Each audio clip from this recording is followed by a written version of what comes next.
Boa noite, ouvintes e colegas médicos. Sejam bem-vindos ao Quironcast, um podcast para as nossas conversas sobre ortopedia e neurocirurgia. Eu sou Oswaldo Pires, sou médico ortopedista, eu trabalho com cirurgia de quadril há mais de 20 anos, sou membro da Sociedade Brasileira de Quadril e hoje estou como vice-presidente dessa sociedade. Queria agradecer ao Centro Quirontec pelo espaço que foi cedido para a gente fazer esse podcast. E eu estou aqui hoje com 3 convidados, o professor Emerson Honda, o Dr. Marcos Giordano e o Dr. Tiago Busato. Muito obrigado, Oswaldo.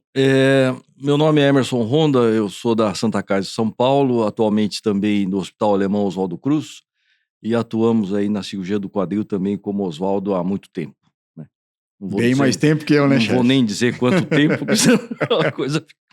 Bom, mas de qualquer maneira, eu acho que a ideia é atrair cada vez mais as pessoas para fazer cirurgia do quadril, né? E pessoas com grande experiência vão demonstrar muita coisa aí para os nossos alunos, né? Para que eles aprendam cada vez mais e fazer uma cirurgia bem feita, né? Dr. Marcos Giordano. Muito boa noite, é um prazer estar aqui. Obrigado, Oswaldo, obrigado a Quirontec. Muito bom estar aqui com o nosso grande professor, eterno professor Emerson Honda e amigo Tiago Busato.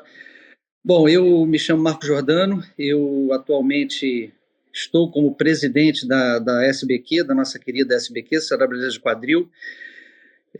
Sou há muitos anos já o chefe do Serviço de Ortopedia e Traumatologia do Hospital de Força Aérea do Galeão, assim como também do grupo de cirurgia do quadril e do grupo de trauma.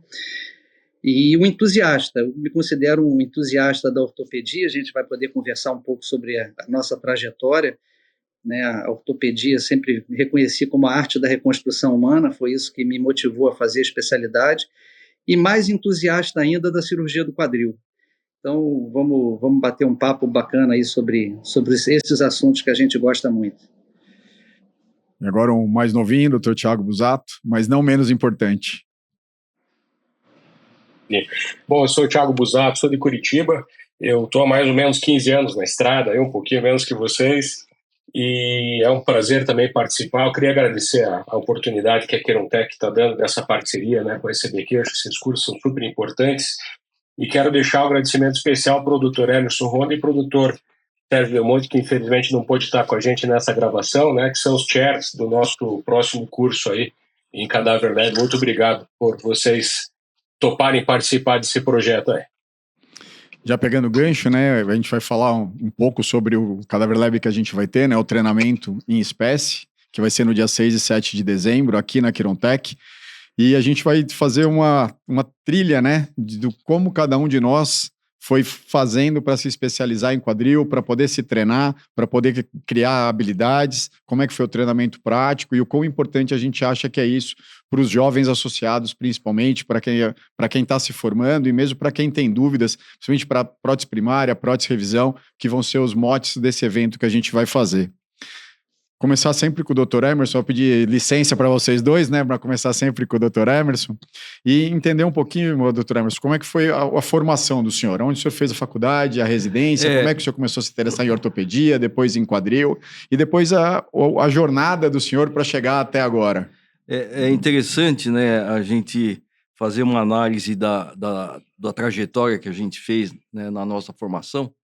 Mas eu entrei na medicina para fazer ortopedia, na verdade, né? Eu falei, eu vou fazer ortopedia, tem que fazer medicina? Então tá bom, então vamos fazer medicina também, né? Mas eu entrei para fazer ortopedia. E durante a minha formação como interno, eu tive a grande sorte de cair no grupo vermelho da ortopedia. O grupo vermelho era o grupo do Sérgio Rudelli. Então, a partir do momento que eu tive contato com o Rudelli, realmente aí me direcionou demais para a ortopedia.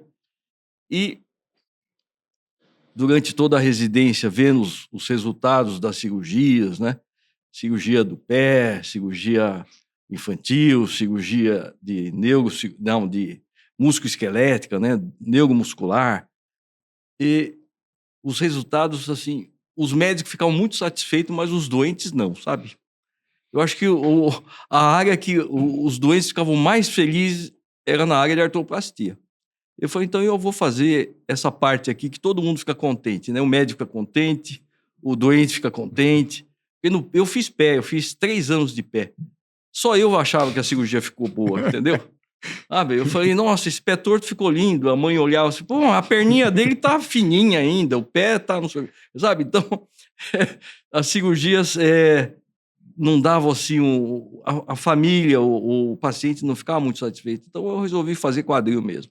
E estou no quadril até hoje. Né? Acho que durante a residência, o que mais me fez evoluir dentro da cirurgia foi a dissecção de cadáver. No ano que nós começamos a ortopedia, a gente tinha que fazer 1 ano de cirurgia geral. Era obrigatório 1 ano de cirurgia geral. E como a gente não estava muito afim de ficar aí fuçando barriga nas cirurgias, a gente ia para anatomia patológica e lá tinha sempre os cadáveres frescos, né, que iam seguir para a autópsia. E a gente conseguiu autorização, então a gente fazia via de acesso, fazia tudo na sala de autópsia. Então passamos 1 ano inteiro praticamente fazendo via de acesso, né?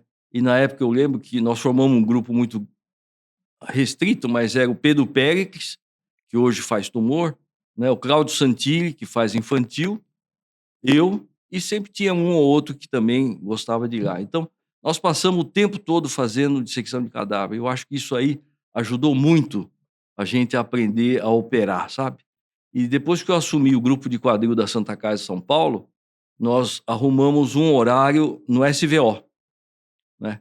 Esse horário foi arrumado no SVO, foi um acordo que não sei como é que foi feito esse acordo.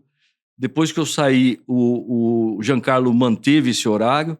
Então, até hoje, né, há mais de 20 anos, e nós temos um horário disponível no SVO para que os especializandos vão lá e fazem via de acesso. Então, eu acho que operar cadáver é uma coisa assim tão instrutiva, né? Eu acho que quando você tem essa oportunidade, você não deve perder. Né? Foi assim que nós aprendemos via de acesso mesmo e aprender a operar. E a grande vantagem de você operar cadáver é que você pode dissecar as coisas que estão perto de lá. Para você ter certeza que o ciático passa ali mesmo, entendeu?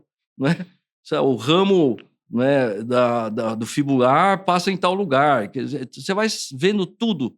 Não é só fazer a via de acesso. Fazer a via de acesso e dar uma exploradinha em volta. Eu acho que é bastante interessante. Né? Foi assim que eu aprendi ortopedia e eu continuo estimulando até hoje os nossos estagiários a irem ao SVO, fazer lá uma viazinha no cadáver.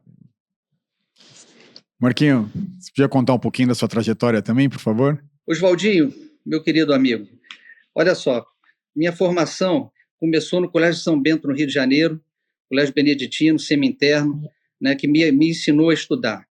Ingressei depois na Faculdade de Medicina sob influência muito grande do meu pai, não foi influência direta, mas uma influência indireta. Né, entrei na UFRJ e lá tive professores maravilhosos, fui monitor de ortopedia com o falecido professor Eroci Guedes Knacfus, e depois migrei para a UERJ, onde fui fazer minha residência médica buscando o conhecimento, aquele entusiasmo quando a gente acaba a medicina e vai começar a residência. O meu Avicena, o meu Ibn Sina foi o professor Carlos Mesquita, e eu fui para a UERJ, fui muito feliz, pude conviver com muitos professores, né, excepcionais, né, que ultrapassavam muito o aspecto técnico da ortopedia e da medicina. A medicina eu fiz porque eu achava que era a minha missão nessa vida, de poder cuidar das pessoas e tentar minimizar o sofrimento das pessoas, e a ortopedia, né, também, né, porque eu encarava como uma verdadeira arte da reconstrução humana.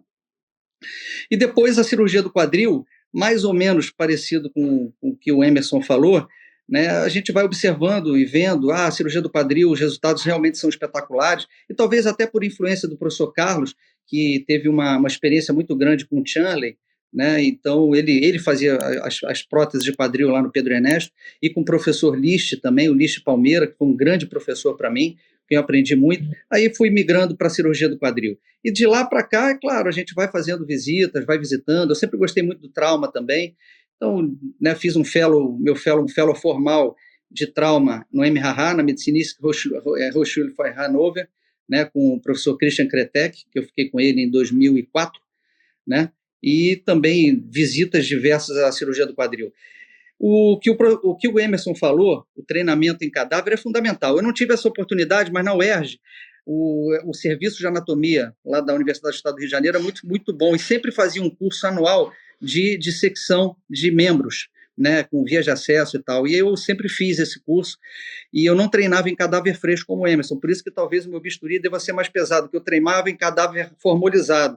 Eu não conseguia, Emerson, ver o ilho capsulares, não conseguia ver o ramo das artérias pequenas, artéria retinacular lateral, não conseguia. Eu pegava o bisturi e ia embora e vão embora, mas o que o Emerson falou é fundamental. Acho que treinamento, né, para cirurgiões em peças anatômicas, de preferência peças anatômicas frescas, é fundamental.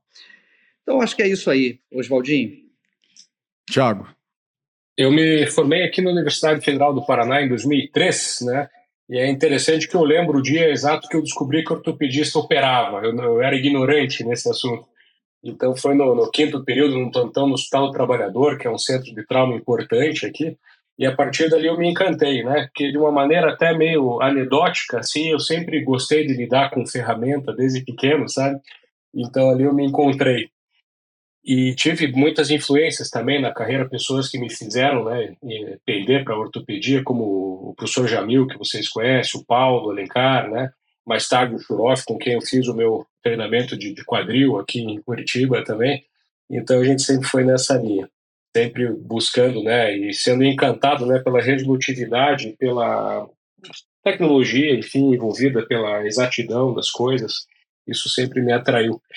Eu queria falar um minutinho sobre a questão da vida associativa. Também eu acho super importante, a gente tem que exaltar isso na SBQ, sabe? A gente é parte, né, de uma grande família, e eu sempre me interessei em fazer parte disso, né? E graças a isso hoje eu estou, né, como diretor científico da SBQ, a convite do Marquinho, e é um prazer para a gente também ter vocês como amigos, né, e mestres, né, como o Dr. Emerson também. Isso acho que não tem preço, né? Faz parte da carreira toda, né? Vou trazer um pouquinho da minha. Eu me formei na PUC de Sorocaba, eu fiz residência médica na Escola Paulista de Medicina, fiz meu R4 também. Eu, como o Emerson, eu fui fazer medicina para ser ortopedista. Se não precisasse fazer medicina, eu tinha feito só ortopedia. E depois eu descobri que se não tivesse ortopedia, eu teria feito só quadril. Eu não precisaria ter feito ortopedia. E cada vez mais eu me interessei por isso. Meu pai era médico também, era ortopedista, né? Então eu já vim com essa escola. Ele era sócio do professor Walter Albertoni, do professor Flávio Falopa, que eram os chefes lá da escola. Então eu já tinha tudo isso de bagagem de casa e fui fazer minha residência na escola por causa disso. E na escola eu conheci o Edmilson Takata, que acho que todos conhecem, e foi onde eu comecei desde o R2, eu operava com o Edmilson, eu operei com o Edmilson quase 10 anos, ou mais do que 10 anos, um pouquinho. E foi onde eu fiz toda a minha formação de quadril. E quando eu estava no R4, eu fui fazer um evento convidado por uma empresa em Buenos Aires, que era o primeiro Cadaver Lab que eu fui fazer. A gente na escola tinha a mesma coisa que o Marquinhos, a gente dissecava mais na anatomia, a gente não tinha o SVO. E eu fui fazer o primeiro evento em Buenos Aires no meu R4. E eu falei, pô, esse negócio é legal, quero fazer isso. E eu tenho, de vez em quando, essas viagens na minha cabeça. E comecei a instigar todas as empresas que tinham aqui no Brasil para fazer Cadaver Lab. Talvez hoje eu tenha sido o cara que mais organizou Cadaver Lab fora do Brasil como brasileiro, para brasileiros. Eu acho que todo mundo, ou quase todo mundo aqui já foi comigo para um Cadaver Lab, ou como instrutor, o Emerson foi num monte, né, professor? A gente foi junto, porque eu vi que aquilo era uma oportunidade de ensino que era sem precedente. Que você conseguia ensinar o cara sem ser em anima nobile. Porque a gente faz residência aprendendo a operar gente, que eu acho que não é o melhor caminho. Antes de operar gente, a gente tem que aprender de alguma forma a operar. E eu via que aquele cadáver que estava ali, ele se propiciava para a gente uma ferramenta gigantesca de aprendizado. E de aprendizado técnico e de habilidade. Porque a habilidade você nasce, mas você também conquista. E o cadáver, para mim, dava essa oportunidade. E eu achei que a gente tinha que conseguir abrir isso para um monte de gente aqui. E eu acho que foi uma das coisas que eu consegui fazer na minha carreira, tá abrindo essa oportunidade para um monte de gente estar fazendo. Voltando para cá, a gente vai conversar um pouquinho agora, chefe. Você falou muito de via de acesso, né, no SVO. E hoje a gente tem vias de acesso, então a gente vai falar um pouquinho. Eu faço uma via de acesso, o senhor faz outra, ou o Marquinho faz outra, ou o Thiago faz quase todas. Então a gente vai juntando aqui, ó, né, para conversar um pouquinho. Mas o senhor já falou um pouco de quão importante foi o SVO para o senhor para aprender a via de acesso, não só de quadril, acho que o senhor estava falando da ortopedia como um todo, né? Que foi o que a gente fez no começo, mas no quadril especificamente, o senhor começou já fazendo via posterior, ou antes o senhor fazia via de Churley com a osteotomia do trocânter, teve que mudar para via posterior, como é que foi essa mudança? E eu vou estender a mesma pergunta para o Marquinho depois, como é que foi mudar de via posterior para anterior? Bom, esse negócio de via de acesso é uma coisa que o Rudelli sempre prezava pela originalidade do que ele ia fazer. Então, se o original era a costomia do trocânter, então tinha que ser costomia do trocânter. Ele falava assim, se o Charlie tem bons resultados, mas ele faz a via de acesso costomia trocantérica, eu não posso querer ter os mesmos resultados se eu não fizer costomia trocantérica. Né? Então, nós sempre fazíamos Charlie com costomia trocantérica. Apesar das críticas, todo mundo era contra, né? Acho que só a Santa Casa fazia, né? Mas, só para trazer para os mais novos, chefe, a via de Churley é uma via lateral. Uma via lateral com osteotomia do trocânter. Eu acho que muita gente nunca nem viu a via de Churley. Provavelmente não vai ver também tão cedo. Mas para fazer a prótese de Charley, eu acho que era muito importante você fazer exatamente como ele queria. Sim. Principalmente que você não tinha vários offsets de prótese. Só tinha 2 offsets de prótese. Então, às vezes, o médio glúteo ficava um pouco relaxado, às vezes ele ficava um pouco tenso. Né? Então, você podia, com a osteotomia do trocânter, você podia lateralizar mais o trocânter e fazer uma reparação do aparelho extensor. Você usar uma cabeça 22, né? Uma cabeça muito pequena. Hoje, ninguém tem coragem de usar 28. Eu vejo hoje, o pessoal só usa 32 para cima, entendeu? Então, imagina você fazer uma prótese com cabeça 22. Então, a gente tinha que fazer com osteotomia do trocânter. Foi assim. E quando mudamos a prótese para a prótese de Exeter, em Exeter só se fazia via posterior. Então, o Rudelli falou, bom, vamos mudar para via posterior. Eu falei, bom, mas não dá para fazer com a osteotomia do trocânter também, né? Eu falei assim, não, mas eles fazem por via posterior. Então, é assim, se a prótese foi concebida e o instrumental também para ser feito por via posterior, por que a gente vai mudar? Né? Então, lá na Santa Casa, eu aprendi com o Rudelli isso. A gente segue quem fez a prótese falou que é assim, nós vamos fazer assim. Né? O dia que eu fizer a minha prótese, eu vou fazer por outra via, aí cada um vai fazer o que quiser, mas com aquela prótese, a via correta é a via posterior, então fizemos via posterior. Né? E essa mudança, como foi o treinamento do senhor para mudar de uma para outra? Foi muito difícil, porque a gente olhava o doente deitado em decúbito dorsal, né? E olhando diretamente para o acetábulo. E passamos a ver o doente de lado, em decúbito lateral, olhando o doente por trás. Quer dizer, foi uma mudança muito absurda, assim. Mas a curva de aprendizado é curta, porque é uma via ampla, dá uma boa visibilidade da região. Então, você não tem uma curva de aprendizado muito difícil. Então, é só seguir os guias, né? Os guias de posicionamento das próteses e está tudo resolvido. Mas no começo a gente não sabia nem que lado, se era posterior, se era anterior, se era superior, porque dava uma bagunçada na cabeça. Mas é rápido.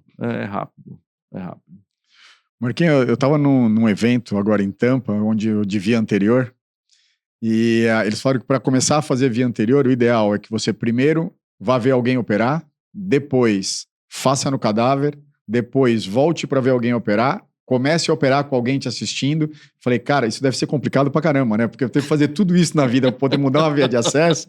Queria saber como é que foi o seu treinamento, como é que foi para você mudar da via posterior para a via anterior. Eu sei que já faz um tempão que você fez isso.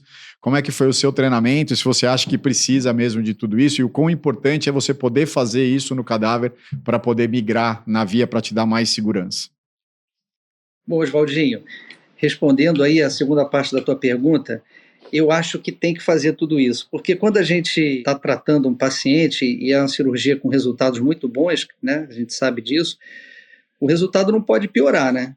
Então, para que o resultado não piore, você tem que começar a fazer a via de acesso já com uma certa confiança. Então, você tem que ter um treinamento mais do que adequado. É aquilo que você disse, meu treinamento todo foi, meu R4, durante a residência e depois também nos primeiros anos, foi com a via posterolateral. Lá no Pedro Ernesto você fazia a via posterolateral, você fazia muito bem, mas eu ainda peguei o resquício do Chanley, né? Que ainda eu cheguei a fazer algumas próteses de Chanley, né? Próteses, inclusive, sem modularidade. Eu peguei alguns Chanleys ali, monobloco e tal, cabeça 22.225. E lá no Pedro Ernesto, a gente eventualmente tinha ali algum paciente que luxava no pós-operatório imediato, né? E isso era uma coisa que sempre ficava ali, me incomodava um pouquinho. Eu falei, pô, a via de acesso foi tão boa, e quer dizer, o posicionamento dos componentes parece que também ficaram bem, por que teve um pouquinho de instabilidade e tal? Nada que também não se resolvesse, às vezes reduzia fechado e resolvia o problema do paciente. Então isso sempre me incomodou. É claro que a cirurgia foi evoluindo, os componentes foram melhorando, as cabeças foram aumentando, essa questão da instabilidade passou a ser menor, mas sempre ficou isso ali no meu subconsciente. E aí a gente vendo que tinha também, começava a reaparecer a questão da via anterior, né, aí no início desse século, parece ser bem interessante isso. Vou me inteirar, vou procurar me informar um pouco melhor sobre isso. E aí comecei as minhas jornadas. Comecei a, de fato, visitar as pessoas inicialmente. Eu comecei minha peregrinação inicialmente na França e na Suíça, por visitar o Frederic Lode, o Fabian Kauber no Intertour, e também fazendo treinamento em cadáver, né? Isso é fundamental. Volto à tecla que o Emerson vem falando aí desde o início desse podcast. É fundamental, ainda mais se você quer mudar uma técnica cirúrgica, o treinamento em cadáver ele se impõe. E eu concordo, Oswaldo. Aí a gente vai, né? Então, fiz treinamento em cadáver, comecei a fazer com supervisão, né? As minhas primeiras cirurgias, veio um médico da França para me apoiar, o Dr. Charlot, né? Um sujeito espetacular também, e ele fez comigo, e aí sim eu comecei a dar meus primeiros passos, e os resultados, graças a Deus, foram bem satisfatórios, tanto assim que hoje eu continuo fazendo o acesso anterior em talvez 95% das minhas primárias.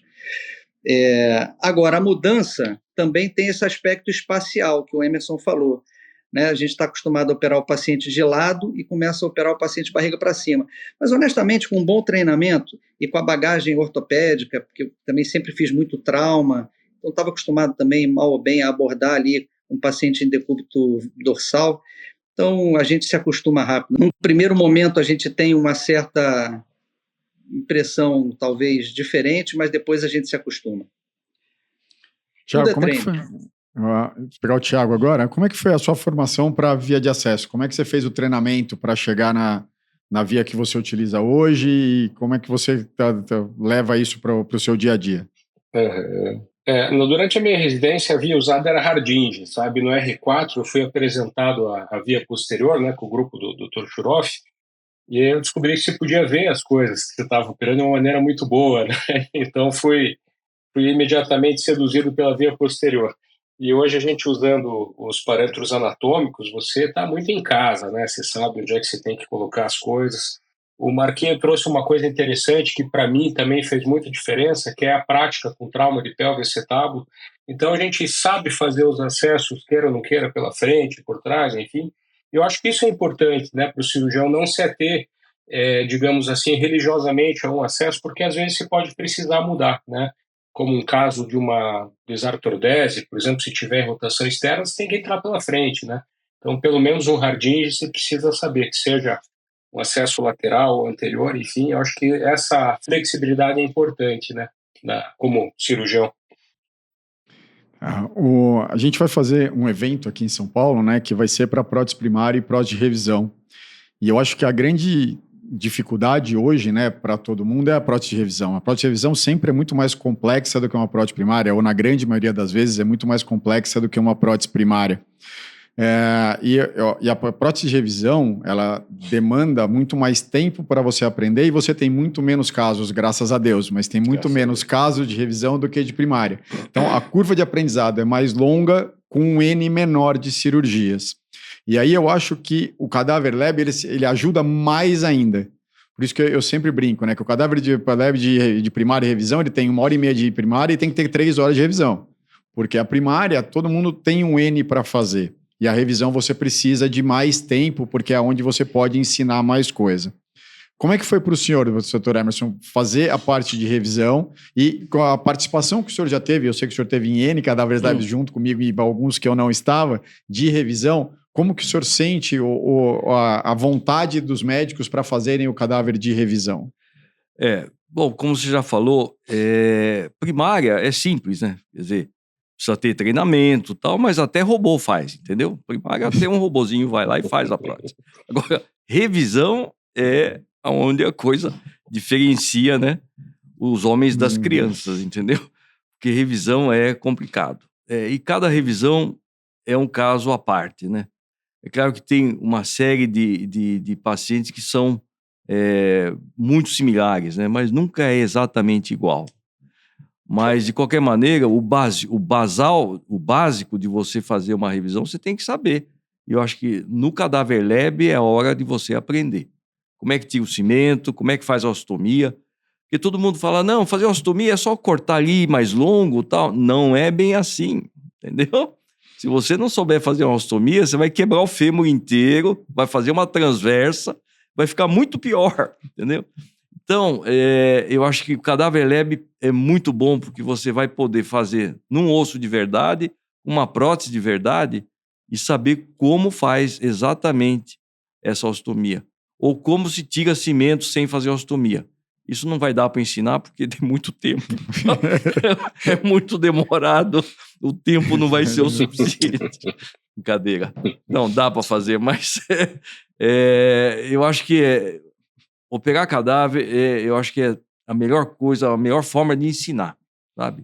A pessoa aprende realmente. Eu acho que isso é o grande avanço da sociedade hoje do quadril, vai ser esse avanço aí em Cadaver Lab. Uma coisa que eu vejo muita dúvida nos Cadaver Labs que eu participo é como coloca a cunha. Quais as posições que você pode pôr a cunha, como você faz para juntar a cunha com o acetábulo. E no cadáver, a gente consegue refazer isso, doutora Emerson? Consegue. Eu acho que é a hora de você saber como põe a cunha. Porque a impressão que dá quando você olha aquele negocinho, que nem Lego, né? Não, põe um aqui, outro ali, junta. Não é bem assim. Então, você precisa ter um certo traquejo e precisa alguém te orientar alguma vez. Olha, quando é assim, faz assim que é mais fácil, né? Então, eu acho que o Cadaver Lab, para a gente ter todas essas informações, é muito importante. Tiago, para você, né, na parte de revisão, como é que foi o seu treinamento, né, para fazer a parte de revisão e o quanto um Cadaver Lab é importante para isso tá sendo sedimentado?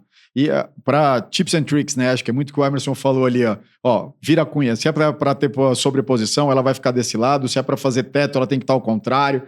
Então, como são esses tips and tricks dentro de um Cadaver Lab, se é possível fazer e como que você gerencia? Perfeito. Bom, em relação à curva, o grosso, digamos assim, da minha formação foi baseada no serviço de hospital-escola, né?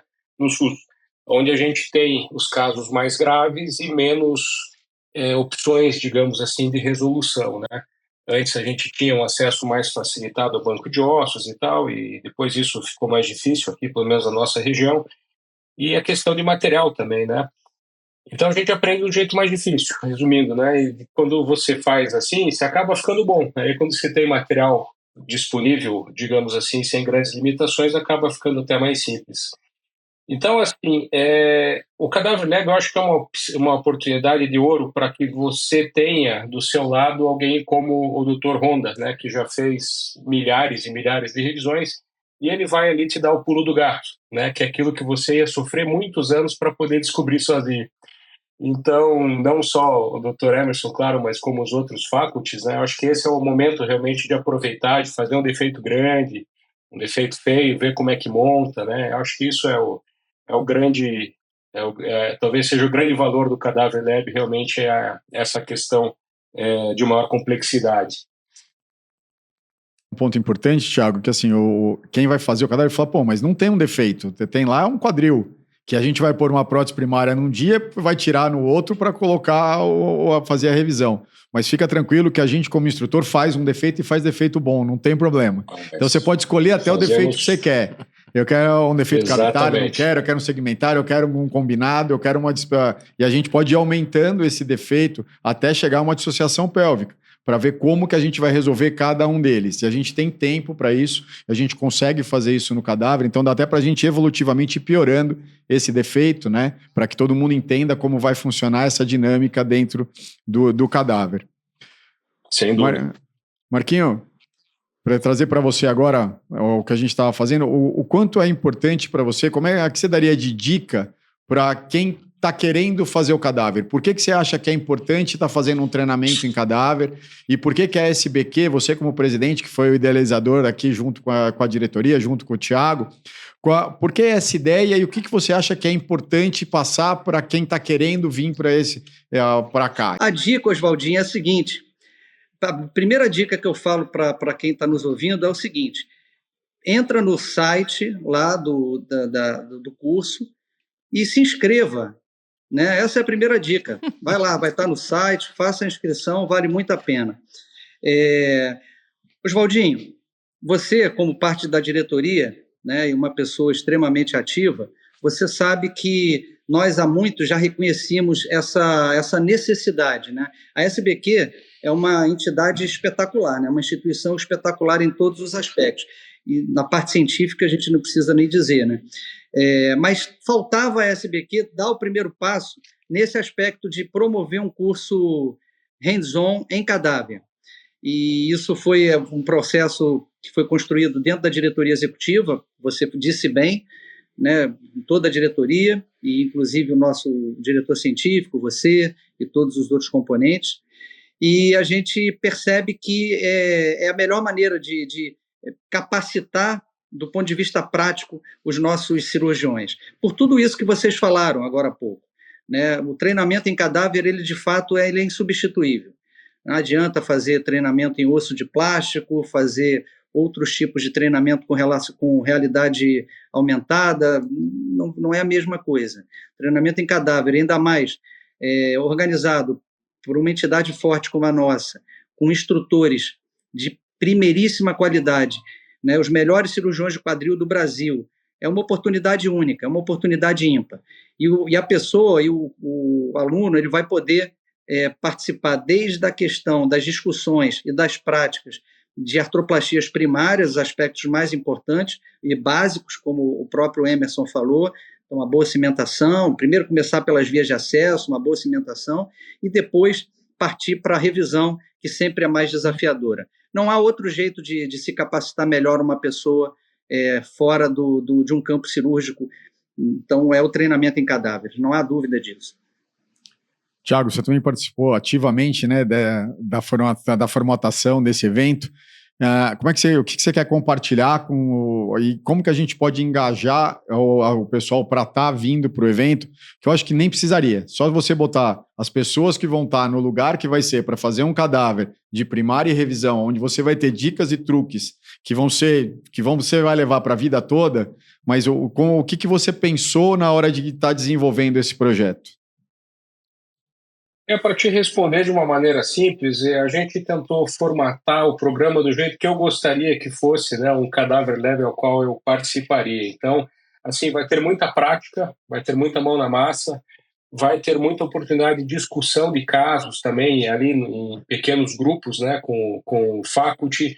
Eu acho que isso também é uma oportunidade sensacional de trocar uma experiência de uma maneira um pouco mais livre, mais relaxada, né? E a gente está numa estrutura muito interessante também, com uma facilidade de acesso para o Brasil inteiro, né? Então, acho que o principal fator, além disso que eu já falei, é o material humano que vai estar aí, né? A gente está, como o Marquinho falou, com um time de peso aí, né, para poder fazer esse curso aí, realmente mudar a prática, né, das pessoas que participarem. Eu fiz o inverso agora, deixei o professor Emerson por último, né? Porque eu acho que é a chamada do senhor, professor, para quem vai participar do evento. Eu gostaria de deixar o senhor fazer o convite agora para todos os membros da SBQ para participarem do evento aqui com a gente. Eu acho que é uma oportunidade única, né? E é a primeira, né? Da SBQ no Brasil é a primeira. Eu nunca participei de nenhuma outra coisa dessa, só fora do Brasil mesmo, né? Então, no Brasil, né? Esse curso é muito caro para se fazer lá fora, né? Além de passagem, além de tudo, é um custo. O custo é muito alto, né? Então, vamos aproveitar agora e vir aqui e aprender a fazer, né? E a ideia é compartilhar conhecimento, né? A gente não cobra nada por compartilhar conhecimento, né? A nossa sociedade é muito interessante, né? E você fornece conhecimento de graça, né? Ninguém ganha para dar aula, ninguém ganha para nada, né? Nós estamos aqui para ensinar e tentar criar uma sociedade mais forte, né? Com gente com mais capacidade, né? Essa é a intenção, né? Então, eu acho que não perca a oportunidade, né, Oswaldinho? Vamos vir. Vamos vir aprender. Eu acho que é assim que se faz, né? Alguém de peso mesmo, né? Obrigado, professor. Queria agradecer professor Emerson Honda, Dr. Marcos Giordano, Dr. Thiago Busato, por participar comigo desse podcast. Agradecer ao pessoal do QuirãoCast e também só trazer, né, o Thiago falou da acessibilidade, né? O QuirãoTech é em São Paulo, para quem não sabe, né? Pertinho do aeroporto de Congonhas, então é muito fácil de chegar e de sair. Tem hotel aqui pertinho também, para quem vem de fora, então é muito fácil o acesso, muito fácil ficar por aqui, tá? E eu queria agradecer a todos vocês, finalizar, e a gente se encontra aqui no dia 6 e 7 de dezembro, se Deus quiser, para fazer o primeiro evento de cadáver para artroplastia primária e revisão da Sociedade Brasileira de Quadril. Muito obrigado. Muito obrigado, Oswaldo. Obrigado. Tchau, pessoal. Obrigado. Muito obrigado a todos.